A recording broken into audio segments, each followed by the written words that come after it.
이제 실질적으로 그 장수는 3개 남았습니다. 시간이 된다 그러면 뭐 시계열 분석 잠깐 언급할 텐데 3개 챕터가 남았는데 이게 사실은 추리 통계 분석의 핵심이라고 할 수 있습니다. 물론 뭐 저같이 이제 연구하는 사람들은 요 3개만 아니라 최근에는 뭐 구조방정식 모형이라고 해서 좀 더 복잡한 통계 방법을 사용하기는 하는데 근거가 구조방정식 모형이라는 것도 근거가 여러분이 공부했던 공분산 개념을 응용하고 확장한 겁니다. 그래서 나중에 혹시 여러분이 통계를 더 공부하고 싶다 그러면 이번 학기에 저하고 같이 11장까지 회귀 분석까지 공부를 하고 그 다음에 SPSS를 좀 돌려보고 나중에 추가로 뭐 필요하다 그러면 여러분이 간단한 참고서를 가지고 이렇게 참조해서 통계를 사용할 수가 있습니다. 그래서 9장, 10장, 11장이 사실은 그거를 하기 위해서 앞에 여러 가지 것들을 했기 때문에 좀 초점을 맞춰서 좀 공부를 해볼 필요가 있습니다. 그래서 오늘 할 내용은 상관관계 분석을 통한 상호관계 검증인데, 자, 이게 뭔가에 대해서 좀 알아보도록 하겠습니다. 자, 여기도 마찬가지로 실행하는 부분은 실제로 돌리는 거기 때문에 저하고 나중에 아마도 12월 8일인가요? 화요일 아니면 전주 수요일 같이 해보도록 하겠습니다. 자, 여기 도입 사례에 보면 미국에서 682명의 여성 고객을 대상으로 슈퍼마켓에 슈퍼마켓인데 사실 뭐 한국으로 보면 뭐 대형 마트라고 생각할 수도 있는데 여기서 행동을 조사한 자료가 있어요. 그래서 슈퍼마켓 이용한 사람 대비해서 593명이 자기들이 구매하는 상품에 쿠폰을 사용하고 있다는 거죠. 여러분 쿠폰이 뭔지 알죠? 뭐 할인 쿠폰이 될 수도 있고 뭐 하나 사면 하나 더, 뭐 2개 사면 하나 끼워준다던가 뭐 여러 가지 쿠폰 형태가 있는데, 자, 이거를 사용하고 있고 이 사용한 사람의 95%가 최근 한 달 내에 쿠폰을 사용했다는 거예요. 그리고 여성 고객 한 명당 약 3개의 점포 슈퍼마켓을 방문을 했다는 기록을 가지고 있습니다. 자, 요거를 표로 우리가 이렇게 여기까지 밝혀졌다 하는 거는 뭔가요, 이거? 뭐 어떤 걸 통해서 이렇게 밝혀졌을까요? 원 데이터가 있겠죠. 원 데이터가 있는데 그거를 요약한 거죠, 요약. 자, 요약해 보니까 평균 2.9개의 점포를 방문했고 뭐 95%의 방문자는 최근 한 달 내에 슈퍼마켓을 방문해서 쿠폰을 사용했더라. 자, 이거는 기술 통계예요, 여기까지는. 자, 요거를 말로 이렇게 길게 써놓은 거를 표로 이렇게 나타낼 수가 있겠죠. 자, 이런 것들을 표로 나타낸 거를 크로스 태뷸레이션이라고 얘기를 합니다. 교차해서 이렇게 볼 수가 있죠. 예를 들어 뭐 여러 가지로 나눠 볼 수 있겠죠. 미국으로 보면 뭐 동부 지역의 고객들, 서부 지역의 고객들이 소득이 하위에 있는 사람, 소득이 중간 정도 있는 사람, 소득이 높은 사람, 자, 이런 사람이 약 600명 중에 300명이 이런 사람들이더라, 200명이 이런 사람들이더라, 이런 식으로 분포가 이렇게 나오겠죠. 자, 이렇게 표 형태로 나타낸 거를 크로스 태뷸레이션이라고 하는데, 자, 이렇게 표로 나타내면 뭔가 관계가 있을까? 우리가 이렇게 표 보면서 그런 추측을 해보잖아요. 과연 소득이 높은 사람이 쿠폰을 많이 사용했을까? 아니면 높거나 낮은 사람이 아니라 중간에 있는 사람들이 많이 이용했을까? 자, 무슨 관계가 있지 않을까? 이런 걸 우리가 일반적으로 이렇게 기사를 보거나 뭘 볼 때 그 대략 생각을 해볼 수가 있다는 거죠. 자, 여기서는 그래서 그 관계를 한번 분석해 봤더니만 모든 수준의 가구가 쿠폰을 사용하고 있다는 거예요. 특정 소득 분포에 따라서 이쪽은 거의 사용하지 않고 이쪽만 사용한다든가 이런 게 아니라 소득 수준에 관계없이 다 쿠폰을 사용하고 있더라는 거죠. 그 다음에 하위 소득 수준의 가구가 중간이나 고소득 수준 가구보다 쿠폰을 조금 많이 사용하는 게 아니라 훨씬 더 많이 사용한다는 걸 밝혀냈다는 거죠. 자, 이거 여러분이 그냥 보면 그러면 밝혀냈는데 어떻게 밝혀냈느냐? 이게 궁금할 수 있죠. 그냥 눈으로 보니까 뭐 밝혀낼 수도 있죠. 여기 보니까 빈도수가 제일 많더라. 제일 많은 거 보니까 얘네들이 훨씬 많이 사용하겠다. 뭐 이 정도는 추측으로 알 수 있는데 그게 과연 통계적으로도 유의한 정도냐는 거예요. 자, 여러분 우리 앞에서 그 유의 수준 얘기할 때 이거 알파로 놓고서 알파를 1%로 놓냐, 뭐 5%로 놓냐 이럴 때 이거를 significant level 유의 수준이라 그랬는데 이렇게 놓고서 검증을 해봤더니만 H1 가설이 채택됐다. 그러면 H1 가설이 채택됐다 그러면 우리가 이거를 뭐라고 하느냐 하면 이 가설은 1% 유의 수준에서 유의하다 이렇게 표현을 해요. 유의하다. 유의하다는 거는 자 이거를 significant 하다 이거가 뭐냐? 의미가 있다는 거예요. 의미가. 자, 의미가 있다는 걸 우리가 유의하다 이렇게 표현을 해요. 그래서 이게 만약에 채택됐다 그러면 H1 가설이 예를 들어 5% 유의 수준에서 유의하다 이렇게 표현을 한다는 거죠. 자, 그래서 소득 수준과 쿠폰 사용 간의 관계. 자, 소득 수준이 이것도 하나의 변수죠. 변하잖아요. 변하는 값이죠. 여기는 보니까 대충 3개의 그룹으로 나타냈지만 이게 변수라는 거예요. 그 다음에 쿠폰 사용량 이것도 변하죠. 변하는 현상이죠. 이것도 변수라는 거예요. 그러면 두 변수 간의 관계가 유의하다 그랬는데 통계적으로 유의하다. 이건 무슨 말일까요? 통계적으로 가설 검증이 됐다. 이렇게 해석을 할 수가 있는 거예요. 통계적으로 가설 검증을 해봤더니만 유의하다고 나온 거예요. 여기서 significant 하다고 나온 거죠. 자, 통계적으로 검증이 됐다는 거는 사람들이 그냥 일반적으로 주장하거나 이런 거하고는 좀 다르죠. 훨씬 더 타당성을 인정받을 수가 있다는 거죠. 통계적으로 검증을 거쳤으니까.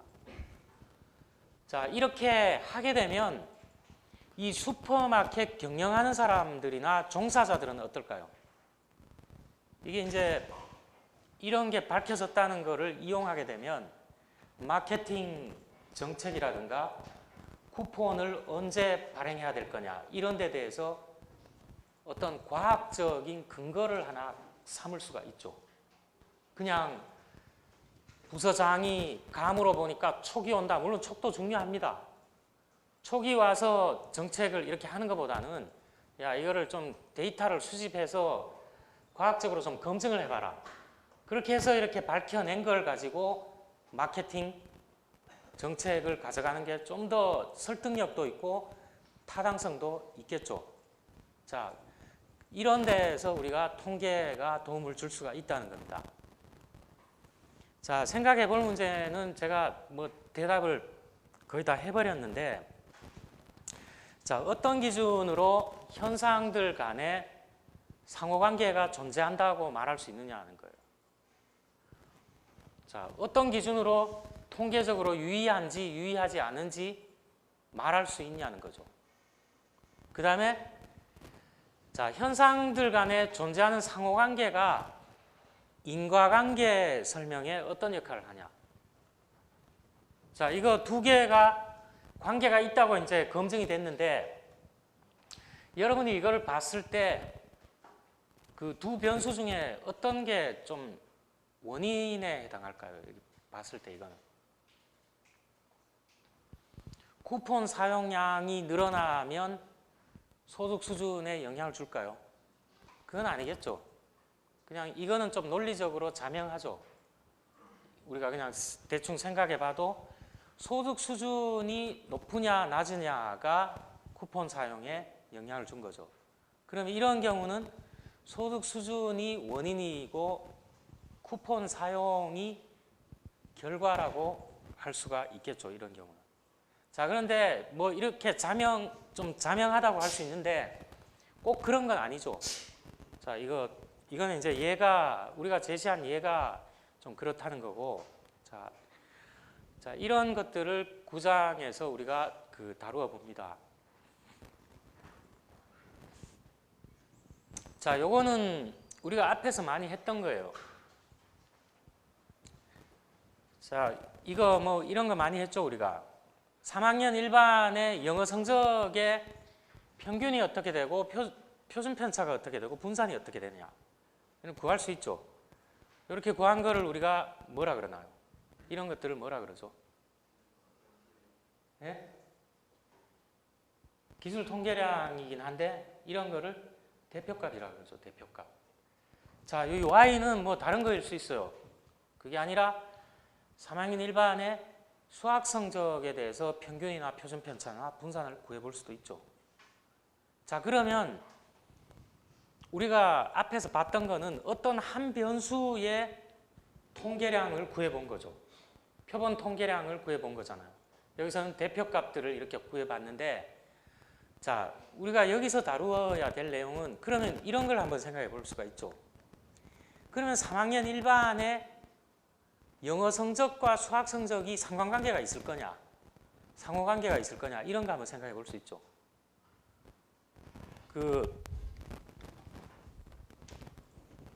자, x는 영어 성적이다, 변수가. y는 수학 성적이다. 그럼 x가 변하면 예를 들어 영어 점수가 늘어나면 수학 점수도 늘어날 거냐? 아니면 봤는데 영어 점수가 증가하면 증가할수록 수학 점수는 떨어지더라. 자, 어쨌든 증가하거나 떨어지거나 두 변수 간에는 관계가 이런 경우도 있다고 볼 수가 있죠. 두 변수가 관계가 있을 수 있죠. 이렇게. 아니면 별로 x가 증가하거나 떨어지거나 y는 별로 변동이 없더라. 그냥 의미가 없더라. 이런 결과가 나올 수도 있어요. 자, 우리가 보려는 거는 두 개가 서로 변하는 현상인데 변수죠, 변수. 변수인데 이게 동시에 변하느냐, 아니면 어떤 게 하나가 변하면 어떤 다른 거는 증가하거나 감소하느냐, 이런 거를 다루는 게 상호관계 분석이라는 거죠.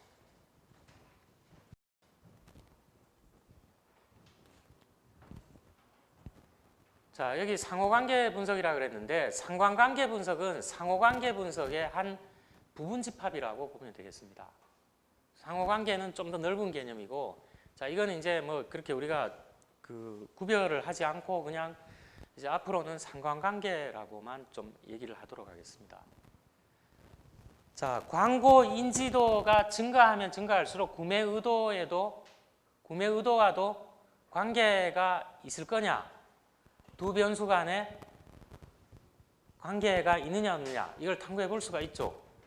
자, 이런 게 이제 상관관계 분석인데, 만약에 상관관계가 있느냐 없느냐를 봤는데 앞에 우리가 도입 사례처럼 유의한 관계가 있다고 밝혀졌다 그러면, 여기까지 이제 관계가 있다고 밝혀졌다 그러면 우리가 진짜로 궁금한 건 뭔가요?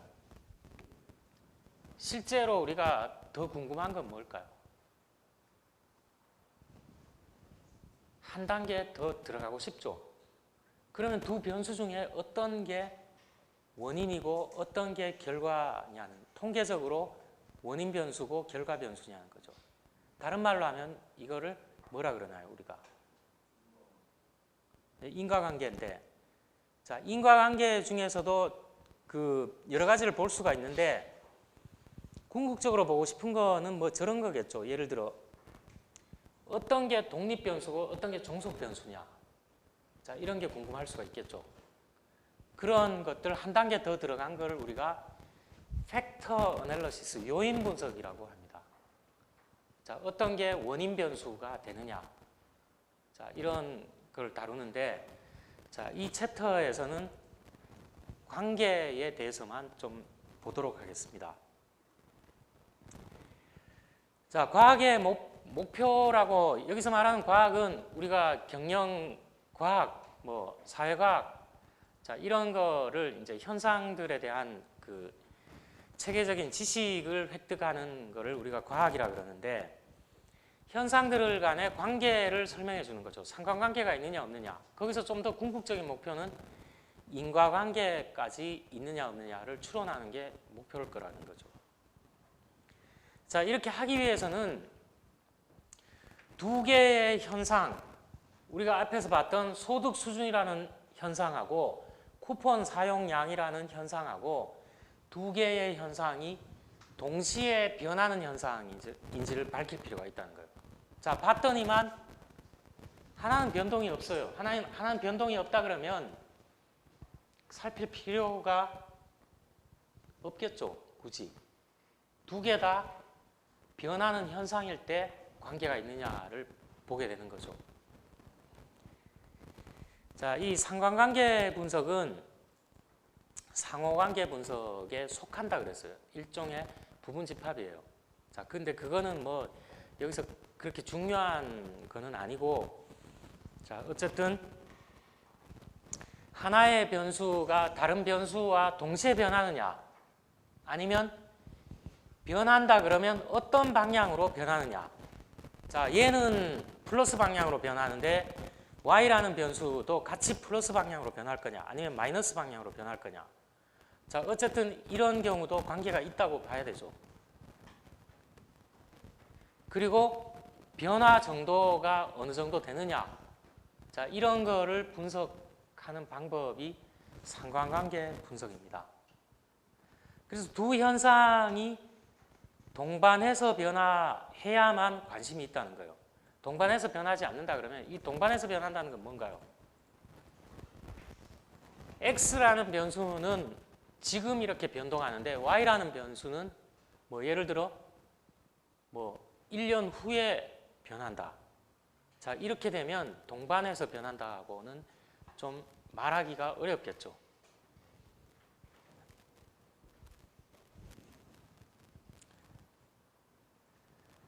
자, 상관관계 분석의 원리인데, 자, 우리 앞에서 측정이라는 거를 되게 많이 그 앞에서는 잠깐 다루고, 우리가 지금까지 공부하면서 측정의 척도에 대해서 굉장히 많이 반복해서 얘기를 했죠. 그 척도를 얘기한 거는 주는 정보 양이 차이가 있기 때문에 그 척도에 따라서 분석 방법이 달라진다고 여러 번 반복해서 얘기했는데, 여기서도 마찬가지라는 거예요.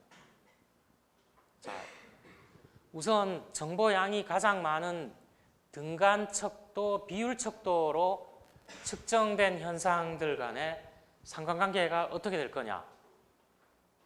자, 이게 첫 번째 이제 우리가 할 일이고, 두 번째는 뭘까요? 두 번째는 비율 척도로, 자, 잘못 얘기했습니다. 비율 척도가 아니라 서열 척도로 측정되는 현상 간에는 관계 분석하는 도구가 없느냐 그러면 정보량이 제한되어 있기 때문에, 자, 여러분 서열 척도하고 명목 척도는 어떤 게 의미가 별로 없다 그랬나요? 사칙 현상이 의미가 없죠. 더하고 빼고 곱하고 나누고 이게 의미가 없잖아요. 별 의미가 없죠. 그러면 언뜻 생각되는 게 사칙연산이 의미가 없는데 그럼 분석 도구가 뭐 어떤 것들이 있느냐 이렇게 생각해 볼 수가 있죠. 그런데 좀 제한되어 있지만 있습니다.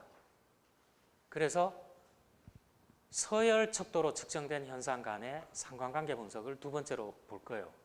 그리고 마지막으로 가장 없을 것 같은 명목 척도도 아주 부분적으로 상관관계를 좀 다뤄볼 수는 있습니다. 근데 여기서 말하는 등간 비율 척도로 측정된 것만큼 아주 그 정도의 세기의 관계 분석은 안 된다는 거예요. 워낙 정보 양이 제한되어 있기 때문에. 그런데 방법은 좀 있다는 거예요. 그래서 여기서 상관관계 분석의 원리에서는 세 가지 척도에 대해서 어떻게 하느냐를 보게 됩니다. 자, 그걸 일단 먼저 생각을 하고 보도록 하겠습니다. 자, 우리 앞에서 삼포도 뭐 이런 거 많이 했죠. 삼포도. 삼포도 측정 도구 가장 단순한 거 뭔가요? 최대 응답값에서 최소 응답값 뺀 거죠. 범위죠. 자, 범위 있었습니다. 그 다음에 편차 있었죠. 각 측정값이 평균으로부터 얼마나 떨어져 있느냐. 편차 있었습니다. 근데 편차라는 거는 실제로 존재하고 있더라도 그거를 더하거나 하면 축소될 수가 있기 때문에 그런 거를 좀 배제하기 위해서 사용하는 게 분산이라고 했죠. 그리고 분산의 제곱근에 해당하는 게 표준편차라는 게 있었습니다. 자, 그런데 이 네 개가 대표적인 삼포도 측정 도구였죠. 자, 이거는 하나의 현상, 하나의 변수의 변화폭을 측정해 주는 도구였어요. 자, 여러분 잘 생각해 보면 편차는 예를 들어 xi-x바 다 x라는 변수에 대해서 했죠. 이것도 마찬가지죠. 분산은 모분산은 n분의 편차의 제곱을 다 더한 거를 n으로 나눠준 거죠. 그것도 변수가 x라는 변수 하나에 대해서만 구했잖아요. 표준 편차는 연관이 있으니까 마찬가지일 거고. 자, 그런데 가만히 생각해 보면 여러분 그 두 개 현상의 변화폭을 측정해 주는 도구를 우리가 하나 공부를 한 적이 있죠. 그게 뭔가요?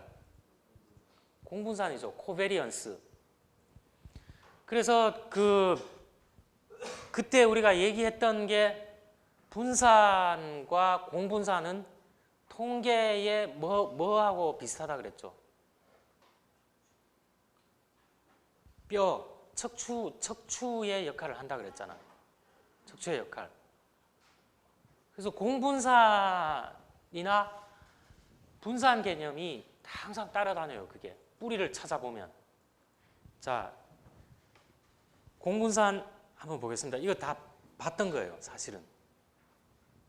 자, 공분산은 두 변수가 동시에 변화하는 정도를 측정해 주는 도구라 그래서 자, 여기 하나의 변수가 평균을 기준으로 변할 때 그 다른 변수 예를 들어 y라고 놨는데 y가 평균을 기준으로 어떤 방향으로 얼마나 변하는가를 보여주는 도구였죠.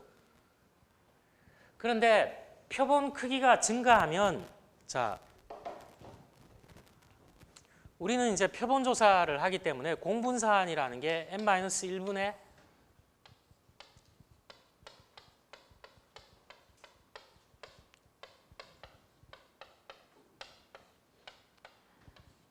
이렇게 공분산을 구할 수가 있었는데 자, 이 편차와 이 편차를 응답 값들에 대해서 곱하면 어떻게 될까요? 굉장히 커지겠죠, 계속. 표본 수가 몇 개냐에 따라서 계속해서 커질 거 아니에요. 그래서 이게 너무 커지기 때문에 표본 수에 따라서 커지기 때문에 이거를 n-1로 나눴다고 볼 수도 있죠. 근데 가만히 보면 이 n-1이 뭔가요? 대체로. 대체로 이게 뭐죠? 자유도죠, 자유도. 근데 자유도는 뭔가요, 이거? 이 자유도는 그 표본을 추출할 수 있는 수에서 어떤 제약이 붙여져 있을 때 빼죠, 그만큼. 제약이 몇 개 붙어 있느냐에 따라서.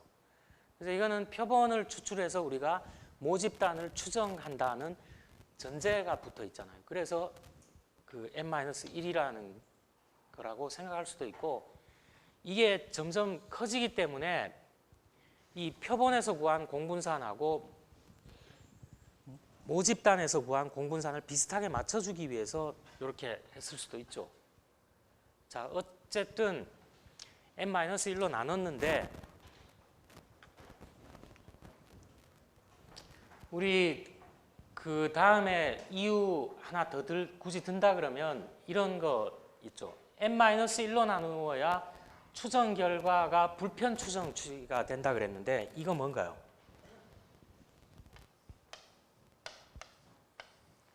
어떤 모수를 우리가 추정했을 때 그 기대값이 여기서 불편 추정량이 되려면 이게 뭐가 돼야 되나? 그 모수를 계속해서 추정하게 되면 이게 불편 추정량이 되려면 그 모수 자체가 돼야 되는 성질이 있었죠.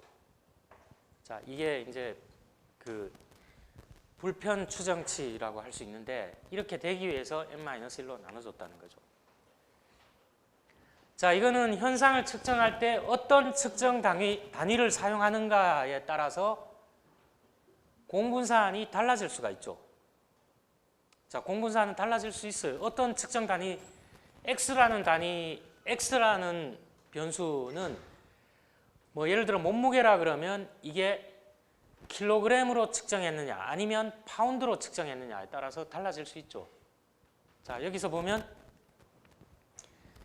뭐 어떤 변수를 센티미터로 측정했느냐 인치로 측정했느냐 여기에 따라서 값이 달라질 수가 있습니다.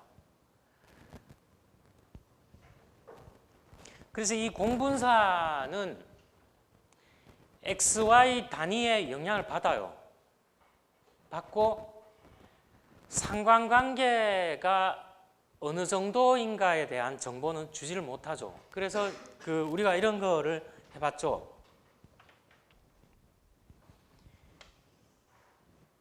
이 값이 예를 들어 0보다 크게 나올 수도 있고 0으로 나올 수도 있고 0보다 작은 값이 나올 수도 있죠. 자, 경우의 수가 이 세 가지로 돼 있는데 만약에 이 값이 0보다 크게 나오려면 앞에 x라는 변수와 y라는 변수가 어떤 값을 취해야 0보다 큰 경우가 나올까요? 얘가 어떻게 되냐, 얘가 어떻게 되냐 부호에 따라서 달라지는 거죠. 그래서 0보다 크게 나오려면 둘 다 플러스가 같은 방향으로 가야 된다는 거죠. 얘가 마이너스면 얘도 마이너스로 가야 된다는 거. 그 다음에 이게 0이 나오려면 이거는 뭐 둘 다 0이 되거나 아니면 하나가 0이 되거나 이렇게 하면 뭐 0이 되겠죠. 근데 이게 마이너스가 나오려면 어땠나요 또? 마이너스가 나오려면 이 공분산이 0보다 작게 나오려면 서로 방향이 틀려져야 되는 거죠. 이렇게 나오거나 이렇게 나오거나. 자, 여기까지 이제 우리가 앞에서 좀 봤는데, 자, 이 공분산은 이거 외에 어떤 예를 들어 이게 0보다 크다고 하면 같은 방향으로 움직이는구나. 예를 들어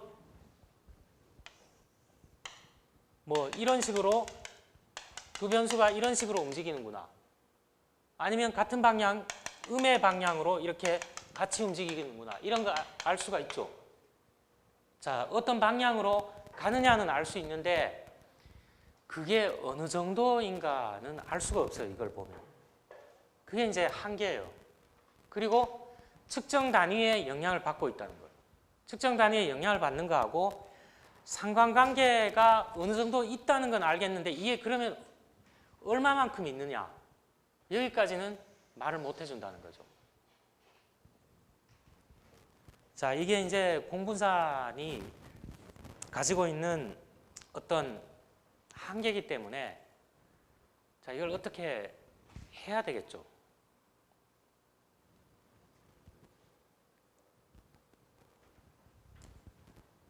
그래서 상관관계의 정도까지를 우리가 알 수 있도록 그 정보를 얻기 위해서 상관계수라는 거로 만들어 줄 필요가 있어요. 자, 그 피어슨 상관계수라고 이름이 붙은 거는 이 상관계수를 제일 먼저 만든 사람이 피어슨이에요. 여러분 피어슨이라는 사람 몇 번 들었죠? 언제 한번 들었나요 또? 피어슨. 카이제고. 대단합니다. 그걸 기억하고 있다는 거예요. 근데 그 대체로 보면 이름 잘 기억하는 사람이 성적과는 상관관계가 없죠. 그 되게 그런 경향인데 아니 농담입니다. 그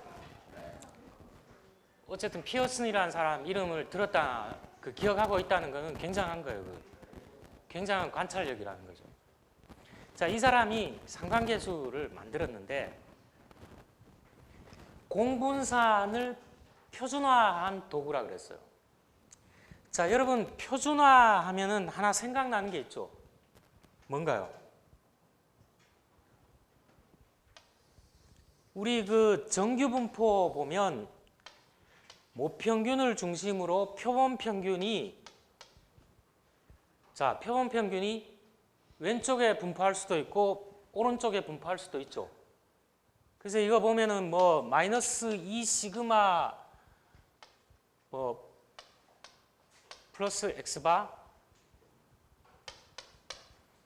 이쪽에 있는 거는 x바 플러스 2 시그마. 자, 이거는 측정 단위의 영향을 받고 있죠. 그래서 이거를 그렇게 하지 말고 평균이 제로고 분산이 1인 걸로 표준화시켜 줄 수가 있었죠. 그래서 여기 표준화시켜 주는 방법이 뭐였나요? 표준화 점수를 가지고 그 표준화해 주는 도구가 있었죠. Z라는 거 있었죠. Z 이거 어떻게 했나요? 표준 편차 분의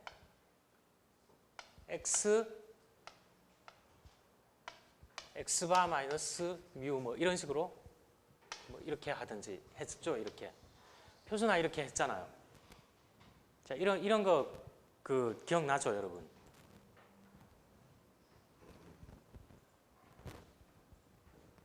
그러면 이 Z 값으로 표준화를 하게 되면 이게 이제 변하죠. 여기서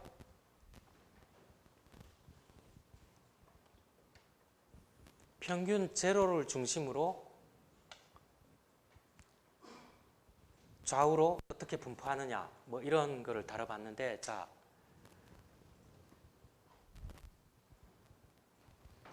공분산의 어떤 측정 단위에 따라서 변할 수 있다는 공분산의 단점을 제거하면서 두 변수 간에 동반해서 변화하느냐 안 하느냐 또 만약에 그렇게 변화한다 그러면 그 정도가 얼마 정도인가를 알려주는 도구로 만들어준 게 상관계수라는 거예요. 그래서 이거를 그 공분산을 표준화 도구로 나눠줬죠. 여기 보면 이 공분산이라는 거를 표준화 도구로 만들어줬는데 표준화 도구가 뭐냐? X의 표준편차와 Y의 표준편차로 나눠주는 거죠. 자, 이런 식으로 표준편차로 나눠주게 되면 표준 점수 표준화했다고 우리가 볼 수가 있잖아요. 그래서 X의 표준편차는 이런 식으로 표현하죠. SX. Y의 표준편차 SY. 자, 이게 상관계수라는 거예요. 여기 우리가 공분산을 구했는데 공분산을 X와 Y라는 변수에 대해서 구해봤더니만 n-1분의 각 표준 편차를 구해서 다 합계한 건데 이게 이제 공분산인데 피어슨 상관계수는 뭐냐? 이거를 공분산을 각 변수의 표준 편차로 표준화한 거라는 거죠. 자, 이렇게 하면 점수화돼서 이거를 계산해서 나올 수가 있습니다. 이렇게 하면 이게 취할 수 있는 값이 -1보다 크거나 같고 1보다 작거나 같은 그 점수로 나올 수가 있다는 거죠. 자, 그래서 그 취할 수 있는 범위가 -1에서 1 사이의 범위를 가진다고 할 수가 있습니다. 그래서 이거는 표본 크기가 30 이상인 경우, 자, 표본 크기가 30 이상인 경우는 우리가 조금 논란은 있지만 대표본이라고 그랬죠. 자, 대표본인 경우에 등간척도 이상으로 측정된 두 변수가 정규 분포를 따르게 되죠. 그래서 이 피어슨 상관계수를 구해서 두 변수의 상관관계를 판단할 수가 있다는 거예요. 자, 이 변수, 이 계수를 가지고 측정을 하면 뭐 여러 가지가 나올 수가 있겠죠. 이 평면에 이렇게 그려보면 이게 x 변수고 이게 y 변수다. 그러면 자, 뭐 이렇게 진짜 두 변수가 이런 관계가 있다. 거의 1에 가깝죠. 이런 경우는. x가 이렇게 움직이면 y가 1만큼 움직인다. 뭐 이렇게 거의 일정하게 거의 직선이잖아요. 직선. 근데 현실에서는 이렇게 되는 경우가 변수 간에 이렇게 되는 경우가 딱 1로 나오는 경우는 아주 예외적인 경우겠죠. 자, 이게 이제 피어슨 계수, 피어슨 상관계수가 1인 경우예요. 예를 들어 이 평면에 나타내 보면 이게 -1인 경우는 이런 완전히 역관계죠. 역관계. 자, 측정을 해봤더니만 두 변수가 이런 관계에 있다. 이거는 계수를 구해보면 거의 -1에 가깝겠죠. 자, 여기 상관계수는 직선 관계가 있느냐 없느냐를 나타내 주는 거예요. 어느 정도의 직선 관계가 있느냐, 두 변수 간에. 그러면 만약에 두 변수 간의 측정 값들을 가지고 봤더니만 이런 관계가 있다. 이거 어떻게 나올까요? 상관계수 값이 어떻게 나올까요? 거의 제로로 나온다는 거예요. 아니면 여러분이 수학 시간에 이런 함수 배웠죠. 이런 관계가 있더라. 이것도 상관계수 측정해 보면 뭐가 나올까요? 거의 0에 가깝게 나옵니다. 만약에 0이다. 0이라고 하면 두 변수 간의 관계가 어떻다고 결론을 내릴 수가 있을까요? 관계가 없다고 내리는 거예요. 관계 없는 걸 우리가 뭐라 그러죠? 두 변수 간의 독립. 그래서 이 상관계수는 직선 관계가 어느 정도 있느냐 이 정도를 판정해 줄 수 있다는 거예요. 두 변수 간에. 한 현상이 변할 때 다른 현상이 어느 정도 변하는가를 나타내 주는데 자, 이거 분명히 관계가 있죠. 사실은. 관계가 있는데 1차 함수 관계가 없기 때문에 상관계수를 구하면 거의 0으로 나온다는 거예요. 마찬가지로 만약에 이렇게 뭐 이런 관계가 있다. 어떨까요, 이거? 이것도 거의 0으로 나온다는 거죠. 1차 함수 관계가 아니기 때문에. 자, 어찌됐든 간에 상관관계의 강도까지를 얘기해 주는 거예요, 이 계수가.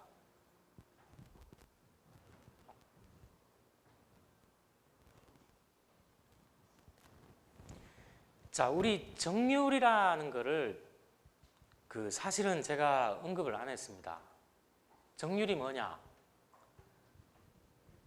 1차 정률, 2차 정률, 3차 정률이 있는데 여러분 이거는 그냥 간단한 개념만 알고 그냥 가도록 하겠습니다. 뒤에 뭐 그렇게 내용이 안 나오기 때문에 우리 어떤 편차를 많이 구했죠. 편차.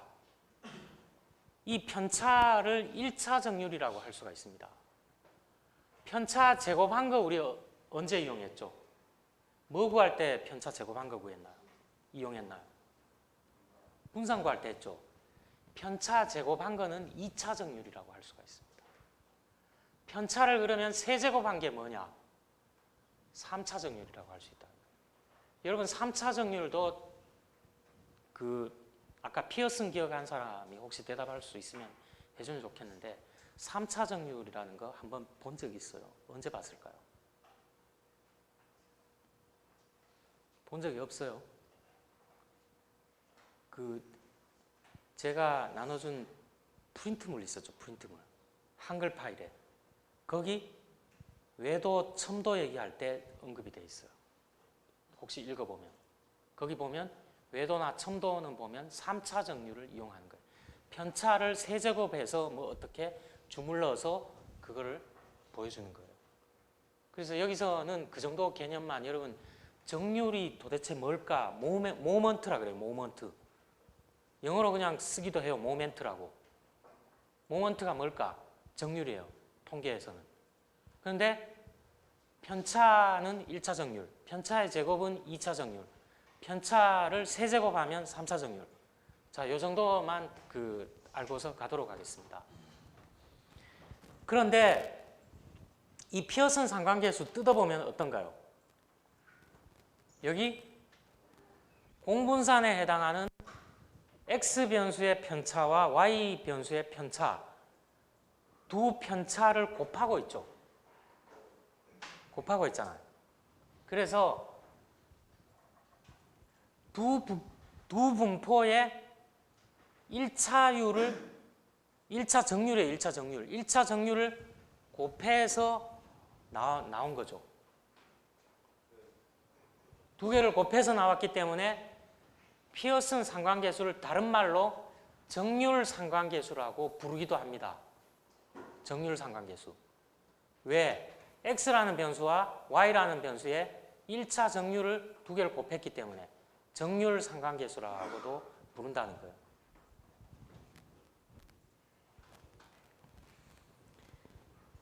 자, 우리 공부할 때 보면 모집단 전체에서 구한 평균은 표본 평균은 이렇게 표시를 했지만 모집단 전체에서 구한 평균은 뭐라고 했나요? 모평균이죠. 모평균. 모평균은 요거하고 구별하기 위해서 그리스어 뮤라고 이렇게 표현한다 그랬잖아요. 그 다음에 표준 편차도 어땠나요? 표본에서 구한 거는 샘플에서 구했다고 해서 S로 이렇게 썼고 모집단 전체에서 구한 표준 편차는 이렇게 썼었죠. 분산도 마찬가지로 이렇게 썼고 모분산도 이렇게 썼죠. 이거 시그마죠, 시그마. 자, 이렇게 썼는데 이 상관계수도 마찬가지라는 거예요. 모집단 전체에서 구한 상관계수가 있고 표본에서 구한 상관계수가 있겠죠. 그래서 우리는 대개는 표본에서 구하기 때문에 표본에서 구한 상관계수는 이렇게 씁니다. 이렇게 써요. R자 비슷한데 이걸 사실은 감마라고 읽는 게 좋겠죠. 이거 R자는 아니고 표본에서 구한 상관계수는 이렇게 표현을 하고 모집단 전체에서 구한 상관계수는 어떻게 표현할까요? 구자는 아니고 구자 이렇게 쓰는 사람인데 구자는 아니고 이것도 그리스어 문자에 이렇게 씁니다. 이렇게 쓰고 이거 읽기를 로우라고 읽습니다. 로우라고 읽어요. 그래서 앞으로 이렇게 나오는 거는 이거 상관계수 말하는 거구나. 표본에서 구한 상관계수구나. 모집단 전체에서 구한 상관계수구나. 자, 이거 뒤에 언제 또 나올까요, 이게? 뭐 할 때 이게 나올까요? 예?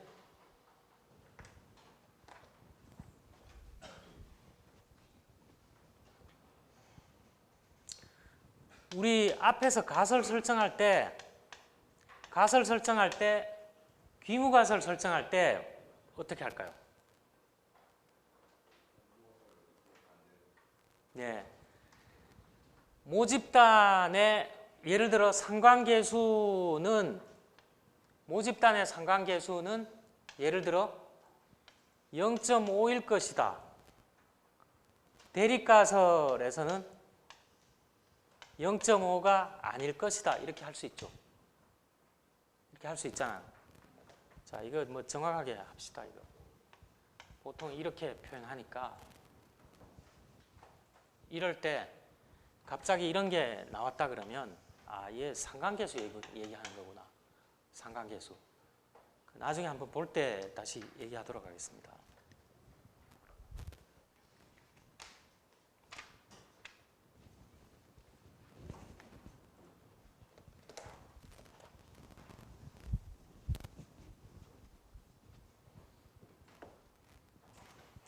자, 표본에서 구한 상관계수는 그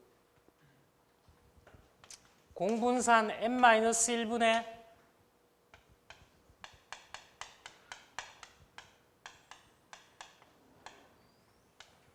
이거를 뭘로 표준화했다 그랬나요? sx, sy죠. 자, 이걸 왜 보여주려는가 하면 요거 다시 쓰면 어떻게 되나요? 다시 쓰게 되면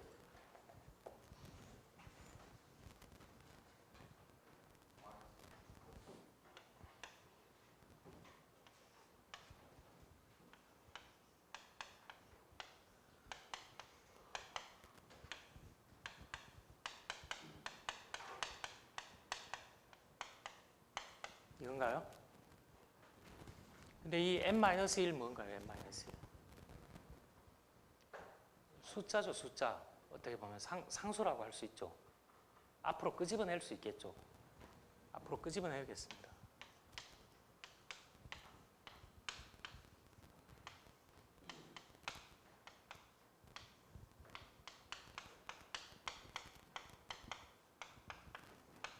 맞나요? 맞죠? 그럼 여러분 이거하고가 뭔가요, 이게?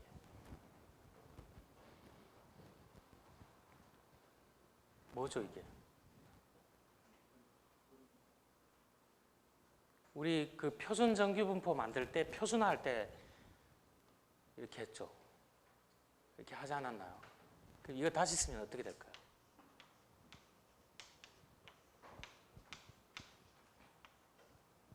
zx, zy로 쓸 수 있겠죠. zx, z값이잖아요. z값. 맞나요?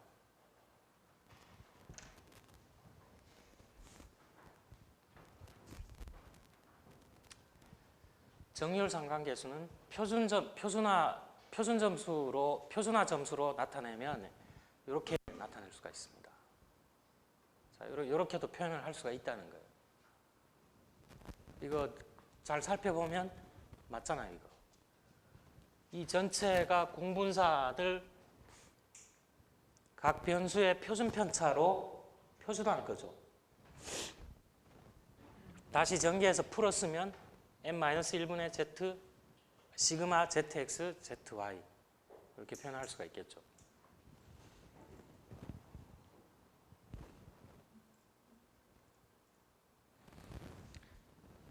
자, 한번 구해 보겠습니다.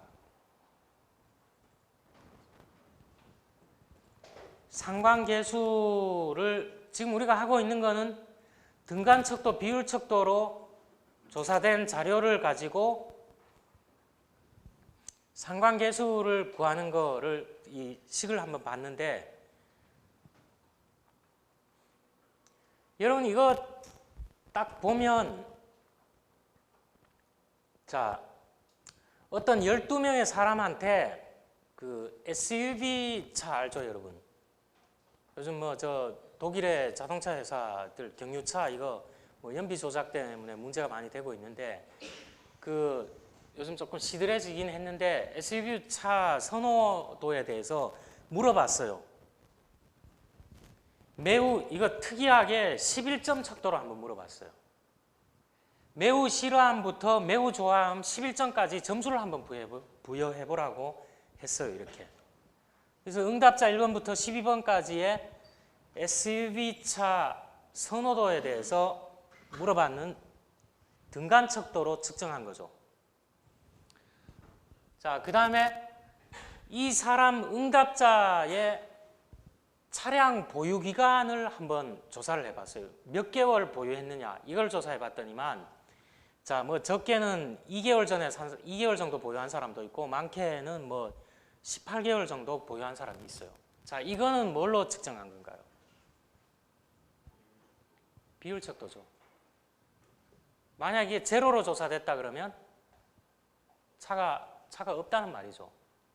그 차량을 보유하고 있지 않다는 말이기 때문에 비율 척도로 조사를 했어요. 자, 이게 그러면 이 자료를 가지고 과연 응답자는 차량 보유 기간과 SUV 선호도 간에 상관관계가 있을 것이냐 이걸 한번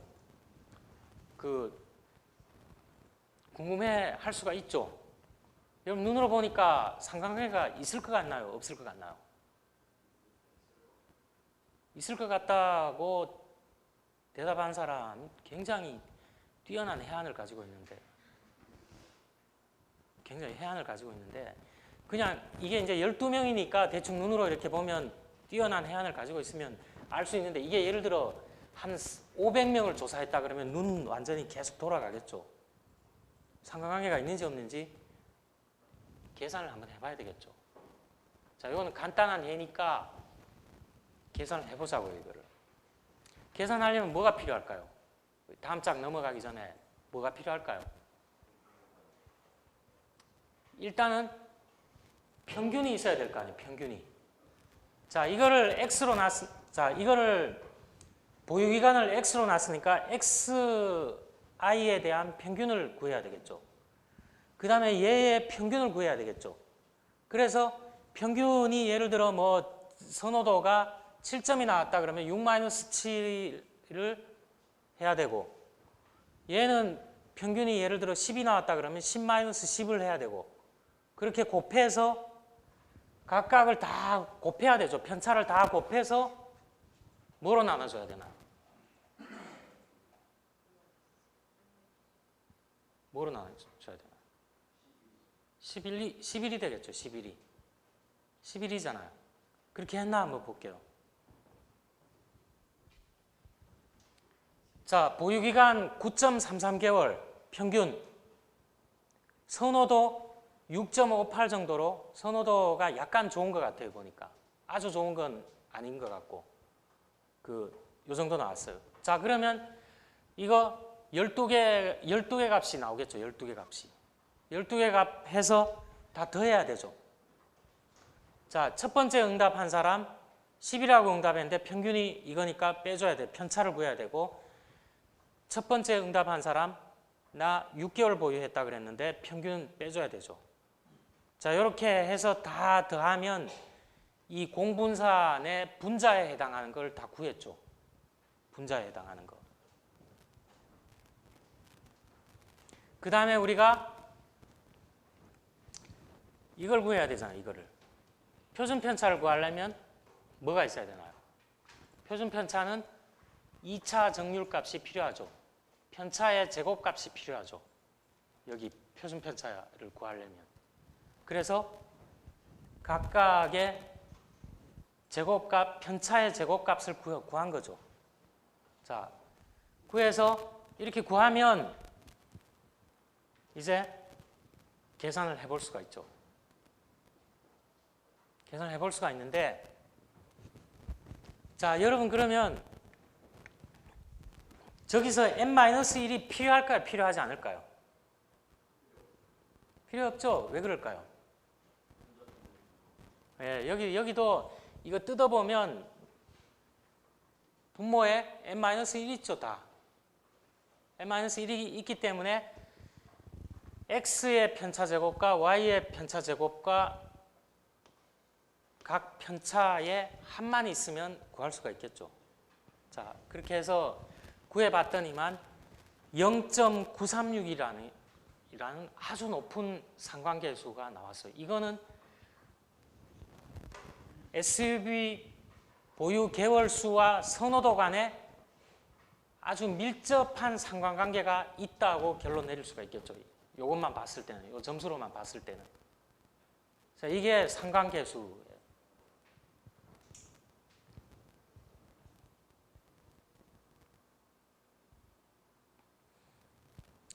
자, 요 등간척도 비율척도로 측정된 자료를 가지고서 상관계수 구하는 거는 공분사안을 각 변수의 표준편차로만 나눠주면 된다는 거죠. 상관계수. 복잡한가요? 여기까지 혹시 굉장히 복잡한 것 같다. 산식이 너무 복잡해서 이 오전 시간이 너무 두렵다. 그런 사람 있나요? 이거? 그렇게 복잡하진 않죠. 공분산을 각 변수의 표준편차로 나눠주면 이게 상관계수라는 거예요. 자, 그런데 문제는 이제 지금부터예요. 서열척도로 측정된 현상 간의 상관관계 분석은 어떻게 할 거냐? 자, 이거를 발견한 사람은 스피어만이라는 사람도 있고 또 한 사람이 있습니다. 켄달이라는 사람이 있어요. 켄달. 그래서 두 사람이 있는데 두 사람이 뭐를 했느냐? 자, 요거를 좀 먼저 머릿속에 좀 기억을 하고 가겠습니다. 스피어만 서열 상관계수는 변수가 두 개밖에 없는 경우예요. 두 개밖에 없는 경우인데 하여튼 서열 척도로 측정된 현상 간에 상관관계가 있느냐 없느냐를 분석해주는 도구를 개발했어요. 상관계수를. 이 켄달이라는 사람은 어떤 걸 했느냐? 3개 이상의 변수가 서로 상관관계가 있느냐 없느냐를 측정할 수 있는 계수를 개발한 사람이에요. 그럼 여러분이 딱 봤을 때 그냥 언뜻 봤을 때 누가 더 뛰어난 것 같나요?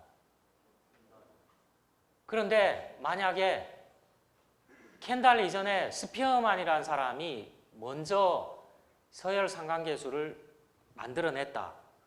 그러면 단순하게 생각하면 3개 이상 변수 간의 관계도 보여주는 걸 만들어냈기 때문에 이 사람이 더 뛰어난 것 같은데 앞에 그런 만들어진 게 있는 상태에서 만들었다 그러면 이 사람이 더 뛰어나다고 뭐 이렇게 함부로 얘기할 수는 없겠죠. 왜냐하면 뭔가 이 작은 정보를 가지고도 상관관계가 있느냐 없느냐를 판가름하는 것을 스피어만이라는 사람이 먼저 만들어냈다 그러면 이 사람이 굉장히 뛰어난 사람이죠. 이걸 모델로 해서 이 사람이 만들어냈을 가능성이 많잖아요. 근데 이 시간은 이제 그 사람을 누가 먼저 만들어냈냐 이게 중요한 게 아니고 그건 뭐 각자 호기심이 있으면 검색을 해보면 되겠죠. 자, 어쨌든 스피어만이라는 사람은 2개 변수 간에 상관관계가 있느냐를 알려주는 것을 만들어냈고 켄달이라는 사람은 3개, 4개, 5개 변수 간에 상관관계가 있느냐를 알 수 있는 계수를 만들어냈다는 거예요. 자, 어떻게 했느냐를 한번 오늘은 아마도 스피어만 얘기만 하고 마무리를 해야 될 것 같은데 자, 서열 척도로 측정된 수는 가감 승제의 의미가 엄밀하게 보면 없죠. 자, 엄밀하게 보면 없어요. 근데 뭐 대략적으로 보면 약간의 뭐 정보는 있을 수도 있어요. 1등 했냐? 1번이냐? 2번이냐? 3번이냐? 서열 그거 다 더하면 합계하면 누가 모든 과목에서 잘했냐? 이거는 뭐 알 수가 있으니까 약간의 정보는 있지만 수학적으로 크게 가감 승제가 의미는 없다는 거예요. 그래서 이런 경우는 피어슨 상관관계를 적용하는 게 불가능해요. 서열 척도로 조사한 걸 가지고 피어슨 상관계수 강제로 대입해서 계산해 봐야 이게 정확하게 계산한 게 아니라는 거예요. 흉내를 낸 거지. 왜 그러냐? 평균 표준 편차를 사실 어거지로 구한다 그래도 그게 의미가 없는 숫자라는 거예요. 그래서 그때는 다른 게 필요한데 이 스피어만이라는 사람이 개발을 했다는 거죠. 논리를 볼게요. 논리. 자, 두 개 변수에 대한 응답자의 응답 순위가 완전히 일치될 때 어떨까요?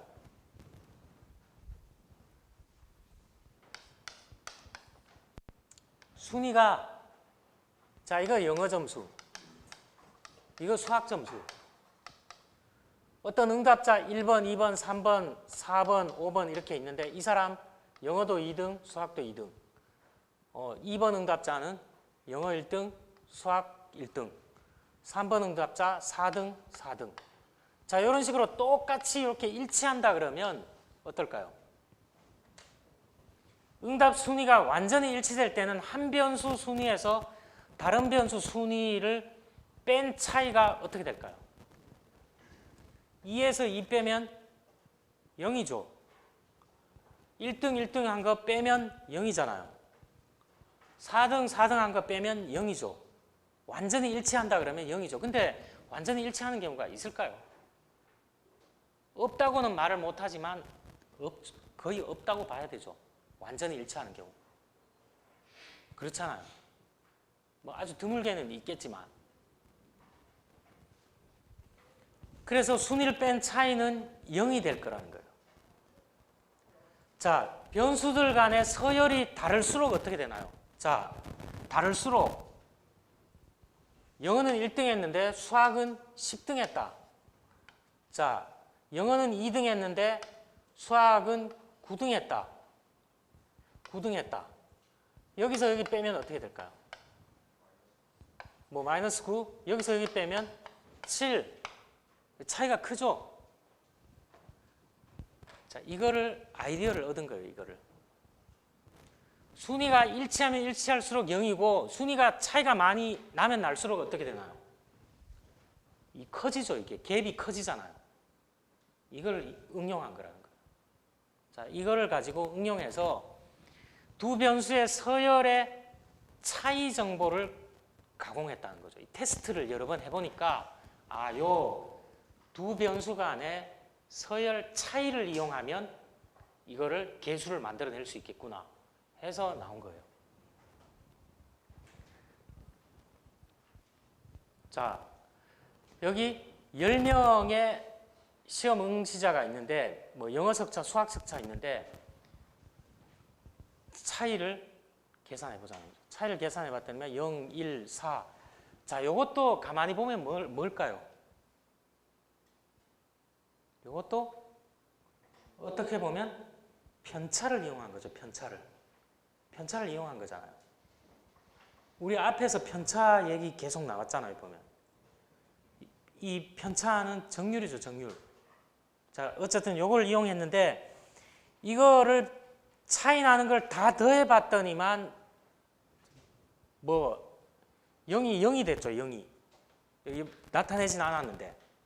그래서 이 차이 정보를 다 더하는 건 의미가 없다라는 거예요. 그래서 이것도 마찬가지로 이거를 제곱해 봤다는 거죠. 마치 이거 뭐하고 비슷한가요? 여러분 딱 봤을 때. 분산 구하는 거하고 비슷하죠. 그 아이디어라는 게 전혀 무에서 유를 창조하기는 되게 어렵죠. 여러분 뭐 창조 경제 뭐 이런 얘기 하지만 사실은 창조를 하려면 많은 것들에서 가져와야 돼요, 이걸. 자, 이것도 마찬가지라는 거예요. 편차를 어떻게 보면 편차를 제곱한 거에서 다 더했죠. 자, 이거를 가지고 가공을 했다는 거예요. 그래서 이 사람이 이런 계수를 만들어냈다는 거예요. 마찬가지로 상관계수인데 구별하기 위해서 스피어만이 만들었다고 해서 여기 S를 붙였어요. S를. RS는 1 마이너스 여기 여러분 시그마가 아니라 6이에요. 이거는 시그마는 이렇게 눕혀져 있잖아요. 그리스 문자는 1 마이너스 6 DI 제곱인데 DI가 뭔가요? 두 변수의 서열 차이의 제곱이죠. 마치 분산 구하는 거하고 비슷한데 제곱을 해서 나누기 n제곱 마이너스 1이죠. 자, 여기까지만 보고 마무리를 할 텐데 di 제곱 구했죠. 여기 우리 예에서 한번 구해보자고요. di 제곱 구했더니만 44가 나왔어요. 44. 제곱해서 다 더하니까 44 나왔죠. 자, 응답자 몇 명 있나요? 10명이죠. 10명이니까 n 대신에 10, 10의 제곱이니까 100 들어갔죠. 자, 이렇게 해서 구해보니까 0.73이 나왔어요. 자, 우리 교재는 자, 오늘은 스피어만 서열 상관계수만 이제 얘기를 했는데 그럼 여러분 중에 이런 게 궁금할 거 아니에요. 상관계수가 마이너스 1에서 1까지 값을 가지는데 의문을 가질 수가 있죠. 강한 상관관계냐, 약한 상관관계냐. 대체로 자, 이거는 책에는 없는 내용인데 제가 하는 입장에서 0.4 이상 정도 되면 이게 절대값이겠죠.